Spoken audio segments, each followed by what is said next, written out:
International plastic bag free day. जी हाँ, आज यही दिन है 3 जुलाई का तारीख। और इसके पीछे मनाने का उद्देश्य भी आपको इसके नाम के साथ जाहिर हो रहा होगा। दुनिया भर में प्लास्टिक के उपयोग को कम करने के मकसद से इसका आयोजन जो है वो किया जाता है, जिसे हर साल 3 जुलाई को दुनिया भर में मनाया जाता है। प्लास्टिक प्रदूषण आज के समय में अगर सबसे बड़ी कोई चुनौती है पर्यावरण के लिए तो वो प्लास्टिक ही है, और इससे मुक्ति के लिए लगातार प्रयास किए जा रहे हैं, चाहे वो देश के स्तर पर हो या अंतर्राष्ट्रीय स्तर पर हो।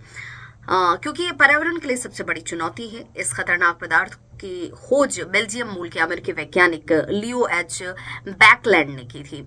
जी हाँ, टूथब्रश से लेकर टॉयलेट शीट, लाइट से लेकर स्विच बोर्ड, खाने के बर्तन, पानी की बोतल, हर जगह प्लास्टिक का इस्तेमाल होता है। और यही वजह है कि ये सबसे बड़ी चुनौती है कि इसे कैसे रोका जाए, इसे कम किया जाए। प्लास्टिक की खोज के दौरान ऐसा कहा गया था कि आविष्कार फ्यूचर के लिए बहुत अहम साबित होगा, और नो डाउट कि हुआ भी। इसके इस्तेमाल बहुत सारी जगहों पर हुए तो लोगों को सहूलियतें भी हासिल हुई, लेकिन धीरे धीरे इसके पर्यावरण को नुकसान किस रूप में पहुंच रहा है इसकी जानकारी भी लोगों के सामने आ गई, और तब जाकर समझ में आया कि ये कितना असरदार नहीं, कितना खतरनाक है। आज प्लास्टिक प्रदूषण पर्यावरण के लिए बहुत बड़ा खतरा है, और चूंकि ये सालों तक नष्ट नहीं होता है, मिट्टी, भूजल को जहरीला बनाने के साथ मनुष्य के लिए गंभीर बीमारी और स्वास्थ्य समस्याओं को पैदा करता है। ये प्लास्टिक एक यूनानी शब्द है, प्लेटिकोस, ये यूनानी शब्द से बना है, जिसका मतलब होता है किसी भी आकार में ढाल देना। ज्यादातर प्लास्टिक पॉलीमर से बने होते हैं, जिसमें कार्बन मौजूद होता है। और पहला मानव निर्मित plastic British chemical Alexander pox द्वारा साल 1856 में बनाया गया था।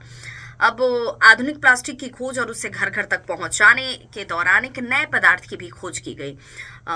ये नया पदार्थ जो था वो प्लास्टिक के रूप में जाना गया, और लियो एक मोची के बेटे थे जिन्होंने इसकी खोज की थी।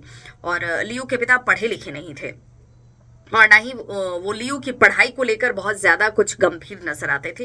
वो लियो को अपने साथ अपने जूते बनाने के काम में लगाना चाहते थे। लियो की इस महत्वपूर्ण खोज का थोड़ा सा श्रेय जो है वो उनकी माँ को जाता है। अब माँ को कैसे जाता है वो भी जान लीजिए।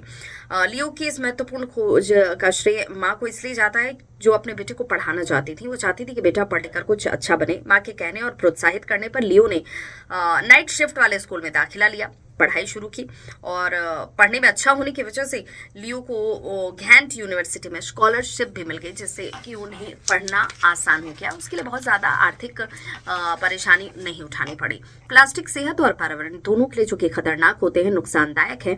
प्लास्टिक का निर्माण पेट्रोलियम से प्राप्त केमिकल से होता है। ये केमिकल और उससे निकलने वाले जहरीले गैस गंभीर स्वास्थ्य समस्याओं को पैदा करते हैं। वजह ये कि इसे रोका जाना जरूरी है। अब इसके पीछे गंभीर होना जरूरी है, और इसका खतरा बस यही खत्म नहीं होता है।